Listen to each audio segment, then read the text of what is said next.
She doesn't know anything about anything, She's a moron. and she thinks that she knows these because she could read people's minds, but it just makes everything worse.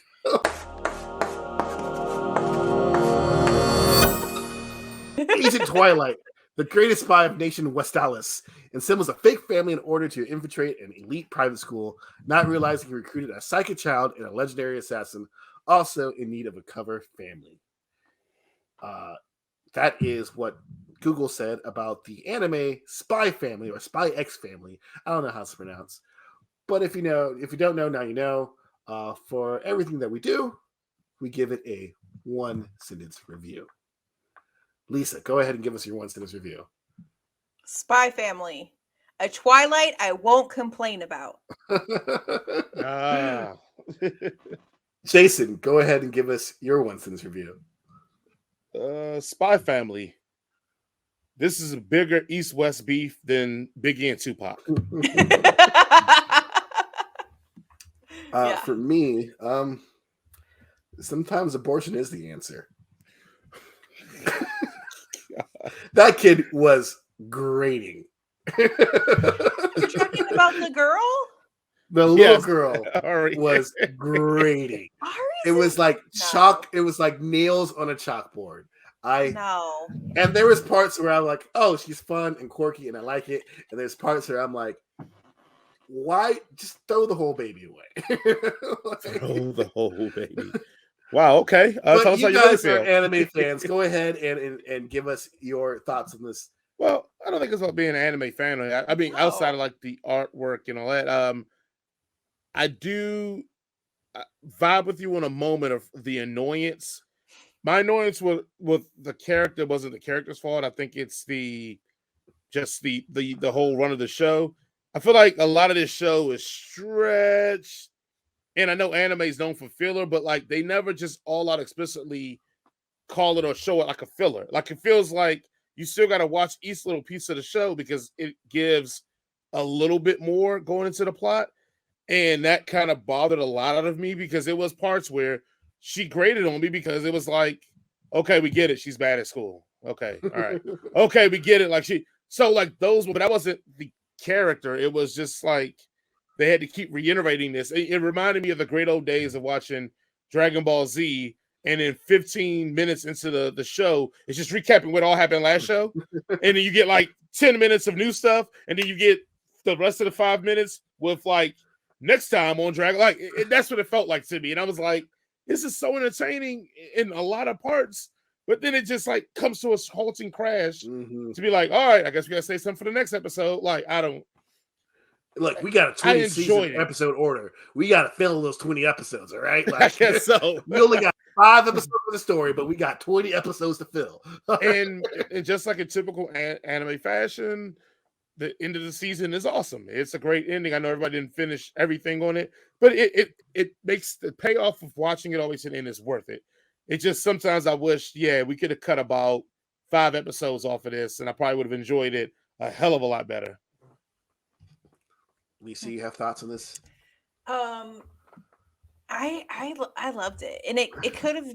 I don't know. I just everything about it. I loved it. I don't have a complaint, honestly. I thought that the little girl was hilarious, and just because she doesn't know anything about anything, like and she thinks that she knows these because she could read people's minds, but it just makes everything worse.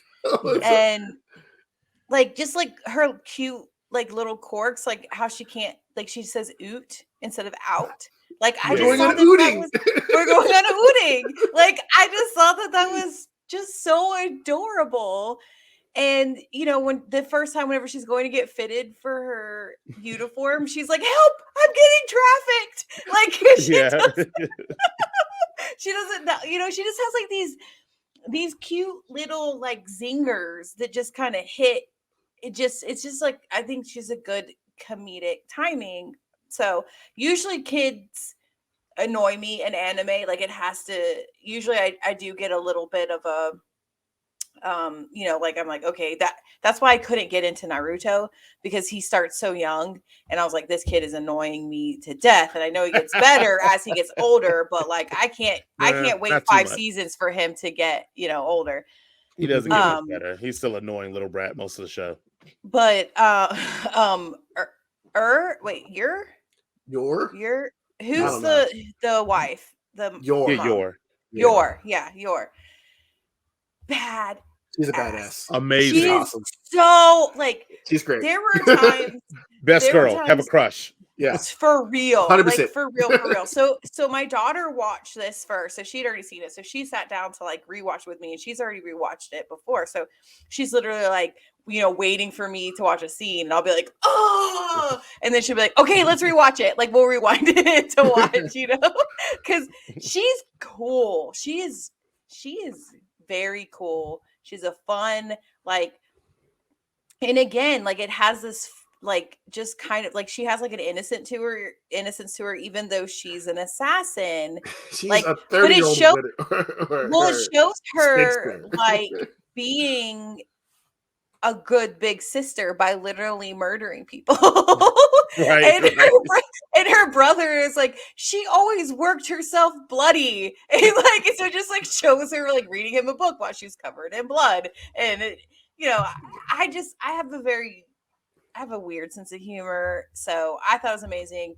Twilight is anime boyfriend material. I'm here for it. Like, someone get me that pillow. Yes. You want a waifu pillow of Twilight? Also, I always love when you were like, as I call it, the Family Guy cutscene, when she would like imagine like Murdering the things people. that she would hear from them. Like, I always thought it was always funny. Like, Yes. like I remember the one always stands out to me is when Yuri's trying to like, oh, should I tell her what my profession is? Blah blah blah. She's thinking that, and Anya starts like dreaming about like her being taught the profession. They're both just sitting there rubbing their hands, and it's like she's just like, and I was like, oh, that's so funny. But yeah, no, Yeah. again, like I said, I didn't dislike it. I just felt like it could have been more concise. But I think also from what my daughter has told me, because she's watched it, I think a lot of this for season 2, all the stuff we're going through, a lot of these payoffs are also in season 2 as well, or whatever, like coming up, whatever. So I think that's why. But I mean, look, I'm here for it, man. It was fun, it had action. I mean, you're gonna give me Spies, but I was saying when I first started watching it, I remember, I'll make sure I say this.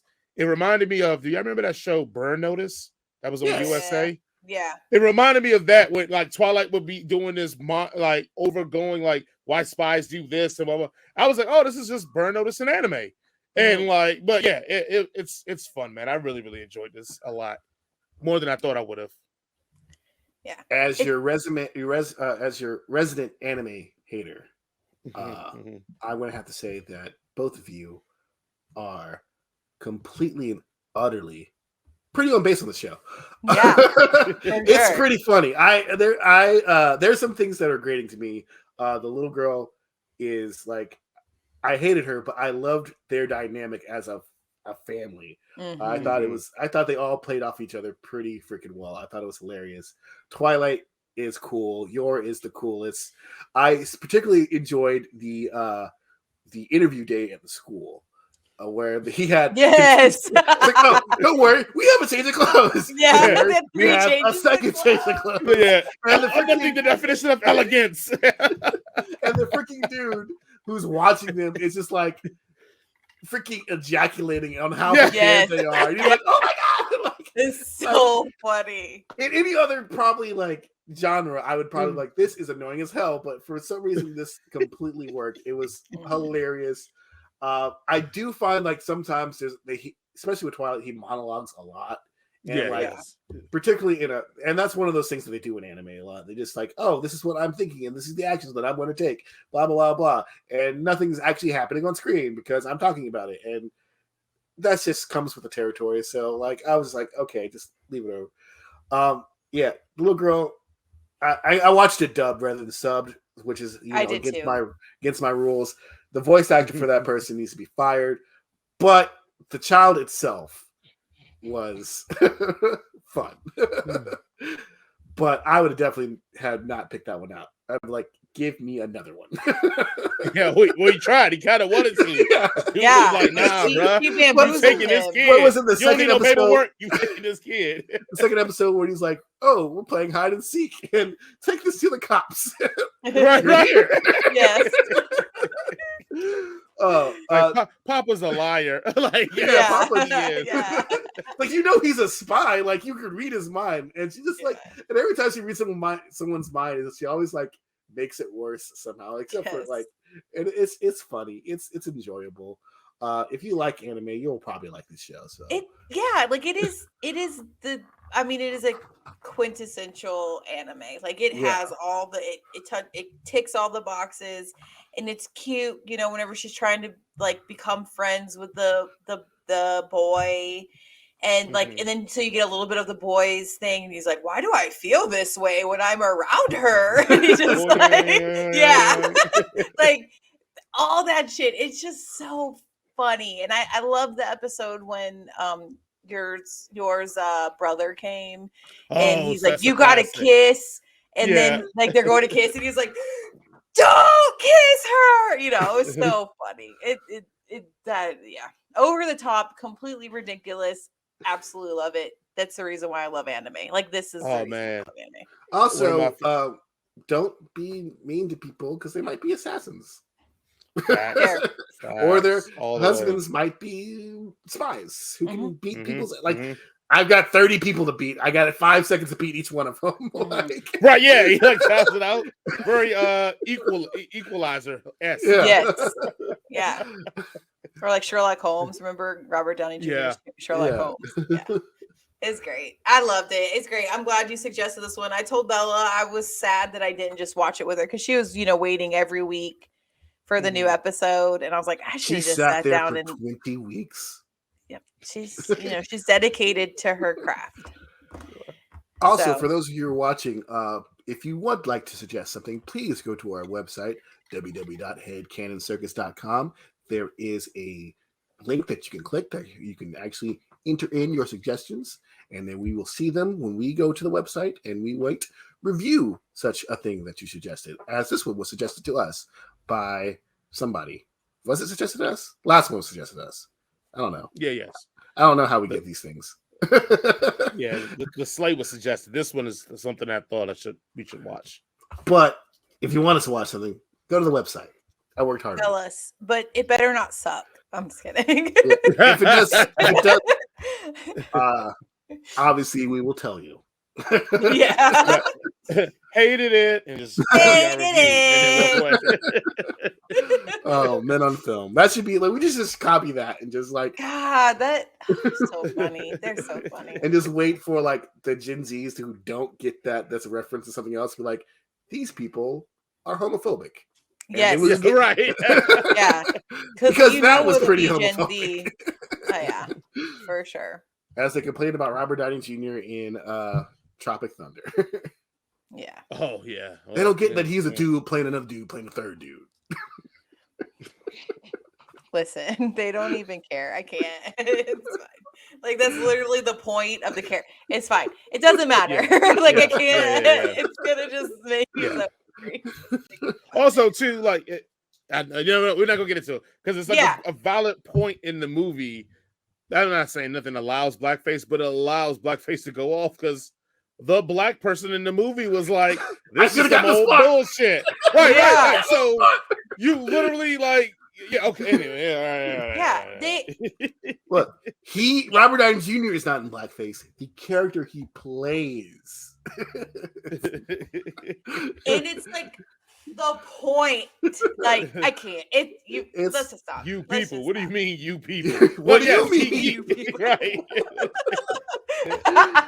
Oh god! So upset that we just can't enjoy comedy. Look, I'm all for messed up comedy. Comedy could be offensive.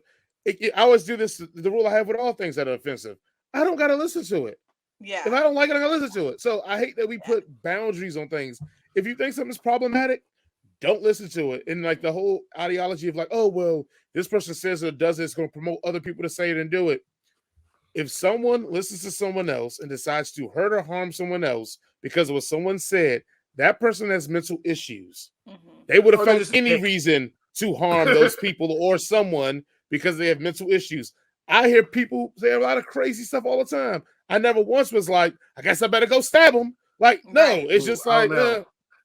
There's a couple people on my list I'm trying to say I want to stab because they say some crazy shit. Well, I yeah, think, yeah. and I Well, think you want it, to, but you're not doing it. especially when it comes to comedy, like I think that people forget that there's a difference between like you are inciting a riot, inciting people to like comedians are not saying, hey, make sure you go out and call all your black friends the N-word and make sure you do this and make sure like they're not saying that. They're just saying things that are probably problematic because that's the way that comedy works. Hell, And then like if you decide to go do all those things, that's on you, buddy. Like that they're not I would telling go you to even go do further. that shit.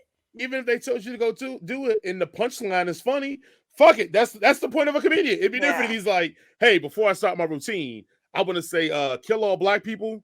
All right, let's start the show. Like, Yeah, now they're that's the not saying problem. that. This is not a joke. Completely 100% serious. I'm telling you this right now.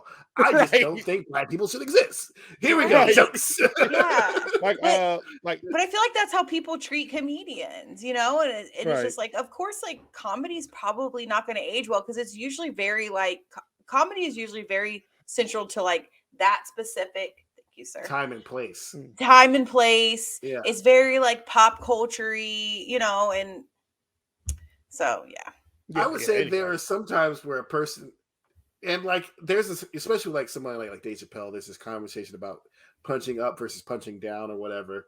And sometimes you punch down because you're just like trying to like connect everybody. Like we're making fun of you because you're a human just like me. Whether you believe that David Chappelle does this at this point or not, that's an opinion that you can have. But like earlier in his career, especially when he quit doing the Dave Chappelle show, is because he realized like his jokes, and I don't know why he lost his thought process, but he realized his jokes were used to actually harm people. Like they were no longer laughing at the joke as they were laughing at people with that joke, right? So I feel like there's a fine line between that point, but I also feel like comedians, like kind of their job is to like make you uncomfortable and push that envelope to where is the line? Are you gonna laugh here? Cool. I'll keep you as close to that line as possible, to make you laugh and make you think and do all the other good stuff. Now, there are some comedians who are just not funny. And there's the issue. Yes.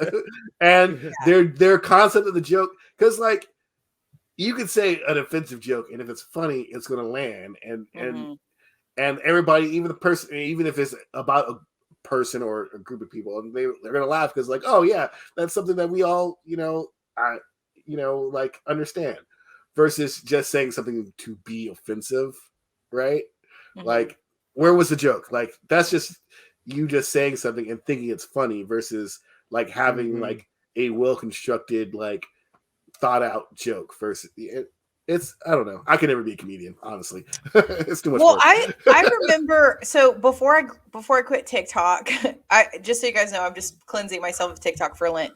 Because I follow a lot of like different kinds of creators, and it was and so it was this Vietnamese content creator talking about, I can't remember what the comedian's name is, but she used to always do like the Vietnamese voice. I think she's a Hispanic. I can't think of what her name is now, but she's famous. But so she used to always do the Vietnamese voice and like talk about doing the nails and like so and she would like talk about all this stuff.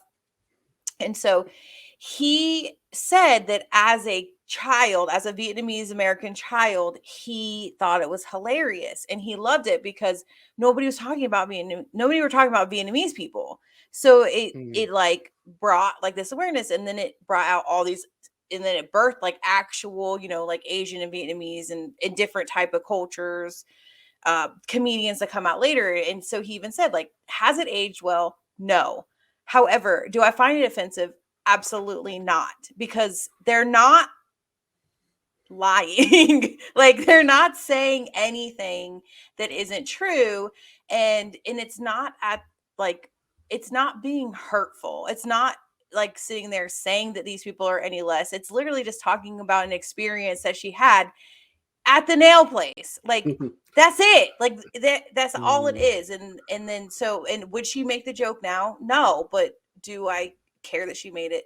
No. And most people, so so it's just like one of those things that, like we said, it's just like of the time, of the pop culture, and as long as you're not doing it now, and I don't know.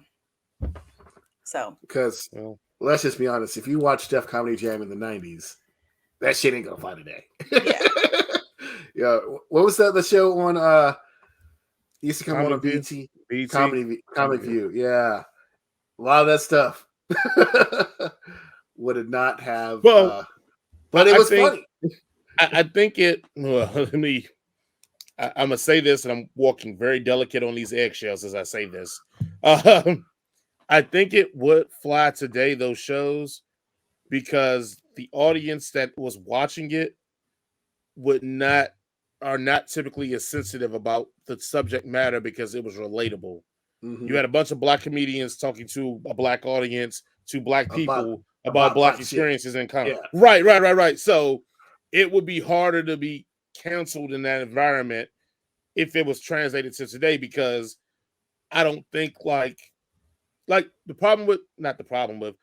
some of the thing with Dave Chappelle is like Dave Chappelle's audience was primarily white for a very long time. Mm-hmm. Like most black people would really out messing with. Right. Like most people white people. I was the only black guy there. Dave Chappelle into like maybe Blue Streak with Martin in the Chappelle Show. Like most Chappelle of us, show, like 100%.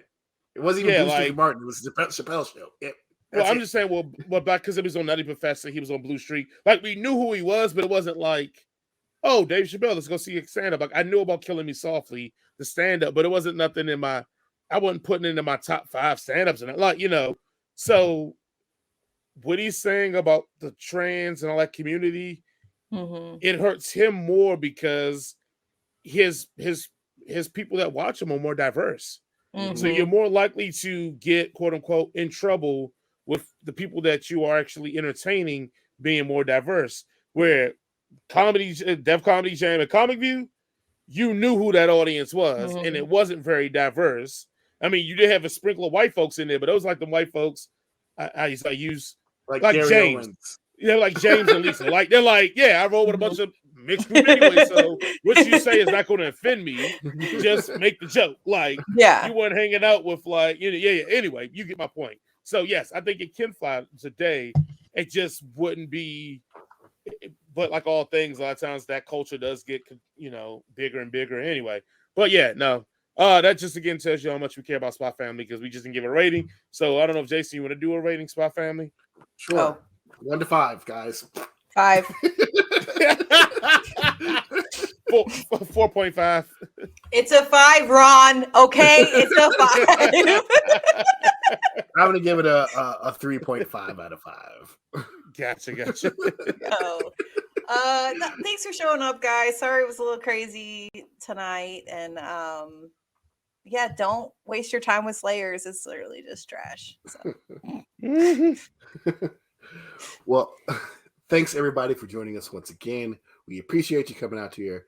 Please be kind to one another and be considerate, and tip your servers and bartenders at least 20%, if not more, if you can afford it. And if you see Jared, it's almost St. Patty's Day, which is like his Christmas.